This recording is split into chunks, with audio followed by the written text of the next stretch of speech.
What was your immediate reaction to Greg Hardy kneeing someone on the ground? I didn't see that. Thanks, I didn't say shit. I was making a joke, man. Much of a win for you. I know you probably would have, liked to get a finish, that sort of thing. But Always. Overall, give me an idea how you feel about your performance tonight. Dude, Dustin Ortiz, man, the guy stays chopping. Look at his Instagram. That's how it is fighting him. I went out there in our first fight, hit the guy literally with everything. There's like 200 significant strikes to the head and body. The guy wouldn't go down. So after that, I didn't know I was going to fight him again, but when I did, I was like, oh, you know what? I can expose him on the ground. Felt good there. Literally hit him with everything the first fight. I'm not going to knock him out. So went in there, felt good, still dropped him, found some clean shots on the feet. But I knew I could expose him on the ground and just give him a different look, than he expected. He probably went in there and knowing, hey, I have to improve on the feet. That's where he beat me. Put him down a little bit, got him there, and I think that's ultimately what got me the win. Yeah, he had some success as well, man. As you said, he's a tough guy, and he had some good moments as well. I mean, was it tougher than you expected, or it sounds like you had a lot of respect for him coming in? I have a lot of respect for him in our first fight. But yeah, it was tougher. I mean, I thought I was going to finish him, always. That's what you train to do. That's what you go out there to do, to fight like you think you can, like you train, like everyone knows around you that you can. So I thought for sure I was going to finish him. But like I said, Ortiz, first time, thought the same thing. He's just one of those guys, super tough. Went out there, had a great fight. It's fun for me, man. This was great. Going out there, listening to music, doing cool shit with your friends in your corner. Russell Westbrook's down there. I said hi to him. Dude's a style icon. Saw some of my other friends in the crowd, and we're just doing this, getting paid, man, having a good time. And I'm fighting another guy, Ortiz, who I respect, on ESPN in Brooklyn. It's incredible, man. Any Saturday like this is a fun night.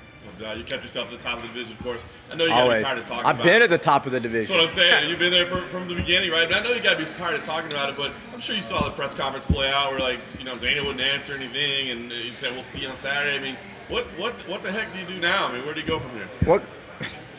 I mean, how many times can I answer? How am I even supposed to? You go out there, you fight, you do your thing. These guys fight. I'm not fighting. I'm not making decisions. I've been in here since the beginning, since flyweight stepped foot in here.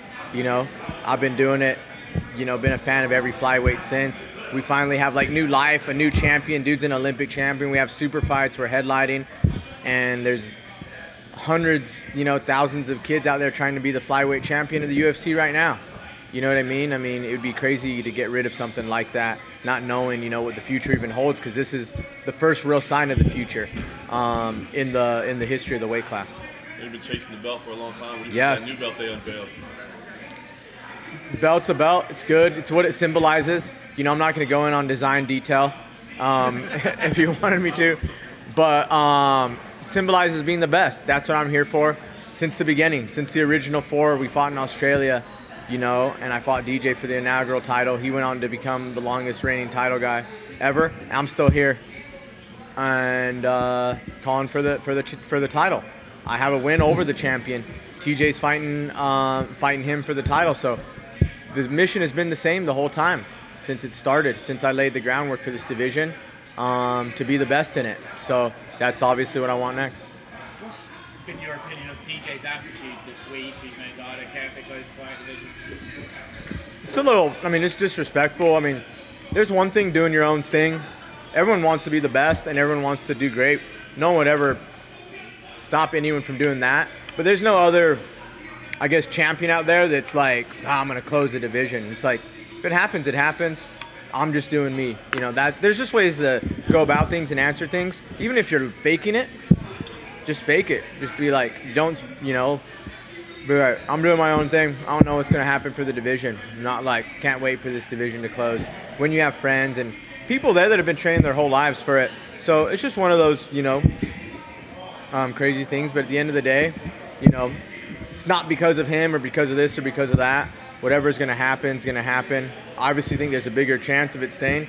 Cejudo goes out there and gets it done. But it shouldn't be uncertain for in any way. There's been double champs before. You don't just close the other division. It goes on, especially a division like ours, who's you know, we're just getting our feet off the ground. We've been like crippled by this like brilliance of DJ our whole life. You know, now we finally have a new champion already making super fights. I have a win over him. There's ultimate matchups there. Our whole top 5 is a great mix-up of skill. And like I said, there's thousands of kids out there right now training to be the flyweight champion in the UFC. You know, you're taking that away from all these guys too. How stressful has this lead-up been? Because not only are you getting ready for a fight, but there's all these unanswered questions about the flyweight division as well. It's one of those things. It's not really as stressful. It's more just like gives you that little chip on your shoulder, but it's like an extra push. You know, like anyone like wants to take you down and say like you're not good enough to do this. Like, you know, successful people don't like fold. It just motivates them. So that's really what it's been. It's been annoying. Like everyone's doing their job obviously, but it's hard to keep answering because you don't really have an answer besides, you know, pushing forward. And so that's all you really do. You know, when you get disrespected or someone doubts you or anything, that's all you can really do. So I did that with my fight 7 weeks ago. You know, went out there and finished a tough guy in a first round fight. Now I'm doing it again 7 weeks later here in Brooklyn. So there's still fights, flyweight fights matched up even after the title fight. So business as usual, man, until, you know, things are certain or not. Yeah. Did you enter this fight with a little bit of an extra grit or something? Because the whole question surrounding the flyweight division is like, oh, flyweights are not exciting, yeah. Right? Did you enter the fight going, hey, let me show you what the flyweights are made of? I do that for every fight because we've always been, not that I felt disrespected or anything like that from the beginning, but we've always been the new division. You know, we're still new. Like I said, we're only on our 2nd champion, so first fight ever in the division. I've done that and every time since, you know, so it's not really, you know, anything extra or extra grit because you kind of do that every time for yourself. And then when you have a tough guy in front of you like Dustin Ortiz, you can't really be distracted by other things. You know, you just got to look at him as a fighter. But, you know, for the division in general, when you're the new guys on the block, which we still are in relative terms, a new division, you're always fighting like that. Why do you think there's so many like comments that people say like maybe not paying the respect to the flyweights? Why do you think? I don't know. I mean, I think a lot of it has to do with just the brilliance of DJ crippled the division forever, and people didn't love him, so maybe they didn't love the rest of everything. I mean, I think that's all people knew, and you know, people didn't enjoy him as much as they probably should have. So, but there's a whole world of guys out there, guys training right now, you know, future champions, future stars, and let's give everybody the chance. All right, guys, we're going to pull Joe so we can get Gregor and you guys can watch me in a minute, okay? Thanks, guys. Love you guys.